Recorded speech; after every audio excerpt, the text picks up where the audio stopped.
I see Black History Month as a way that America wants to incorporate diversity into the narrative of the nation.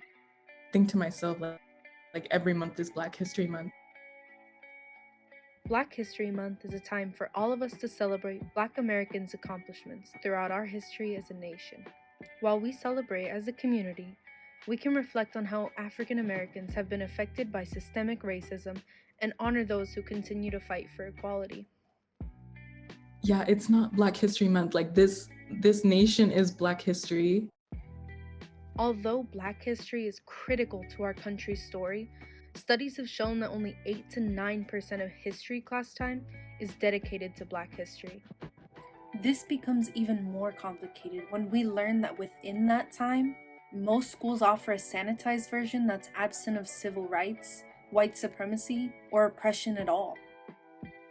This is the second episode of Community Connections, a series where we talk about the issues going on in our community and how we can make them better. In honor of Black History Month, we're going to be talking about race in America and gain a better understanding of how we as non-Black allies can address systemic racism.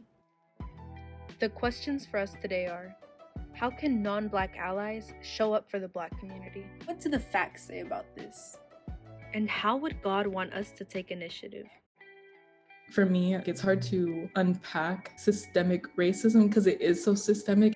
My name is Sascha Clark. I work on advocating for a certain caseload of students. I'm also a co-teacher in social science classrooms. What is systemic racism? Finding a definition for systemic racism can be complicated because it is a complicated topic. Systemic racism, sometimes known as structural racism, is a system in which public policies, institutional practices, cultural representations, and other norms work in various, often reinforcing ways to perpetuate racial group inequality. This type of racism can be seen in the way our government functions, in our criminal justice system, in our education system, and in many other ways. Structural racism isn't something that just one person or one group chooses to do. Structural racism is the norm. Systemic racism is talked about as people's attitudes, oh, that person's racist, this person's not racist. Whereas it's really a system, and it doesn't matter about people's attitudes, if they are anti-Black in their mind. In this context, we're usually talking about privileges associated with whiteness, and how Black, Indigenous, and other people of color are usually at a disadvantage because of this system. Sometimes these issues might seem like they're far away from us, but they're in San Diego too. Black San Diegans make up around 5% of our population, but account for almost 20% of officer-involved shootings. And police brutality against Black people has only become a bigger problem over time, and it's more pervasive than we might think. In the last few years, we've seen police arresting 6-year-old girls in school, killing 12-year-old Tamir Rice, and the murders of countless innocent adults. I went K through 8 to a school that was predominantly white, learning it only about Black people when it comes to slavery. Another big issue facing the Black community is the school-to-prison pipeline. This is a system in which racial minorities are deprived of appropriate resources and help in school, and instead are suspended and pushed out of educational systems.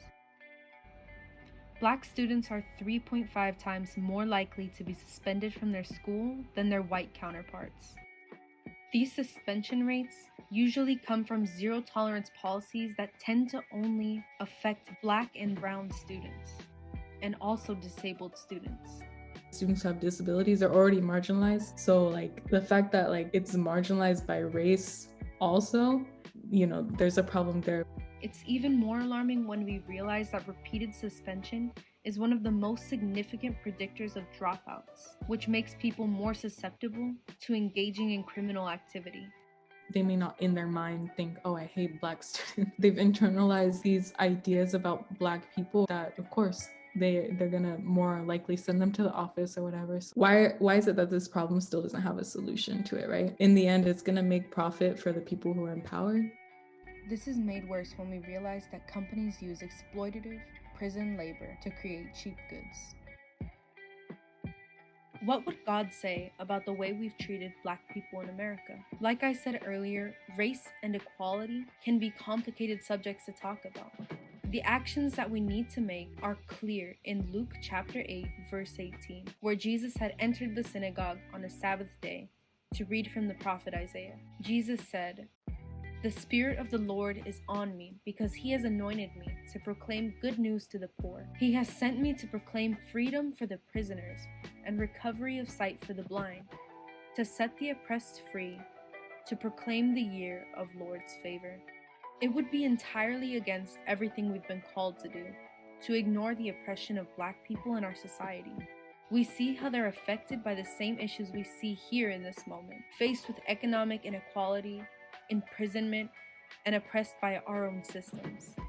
It's our duty to take on the initiative to reverse these systems and make sure our country is an equal place for all.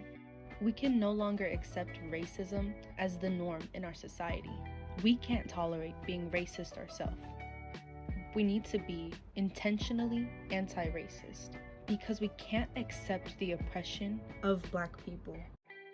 Although this pandemic has brought to light many of these injustices, we also have more time than ever to face them head on.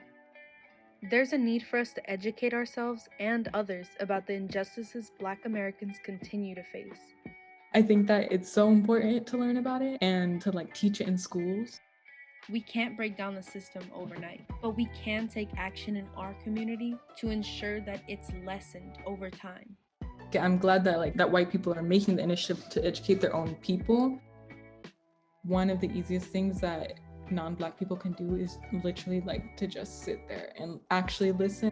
The fact that my voice has been totally shut out at times when I'm trying to speak about Black issues, it still gives me anxiety to this day. I tend away from talking to white people specifically about race because of that trauma. And I think that taking that listening and converting it to knowledge in yourself, assessing yourself and seeing where you specifically can act on that knowledge, doing reparation work in the way that you see fit, as an individual.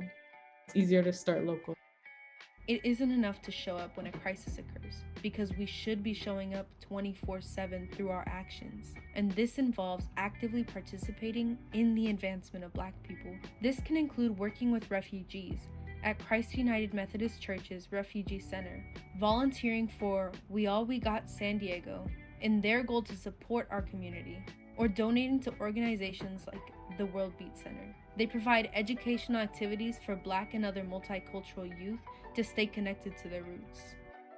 We can do this by spending our money intentionally and choosing to buy from and support Black-owned businesses. A couple of my favorite Black-owned businesses are Streetcar Merchants, Tropical Sabor Bar and Grill, and of course, One WorldBeat Cafe at the WorldBeat Cultural Center.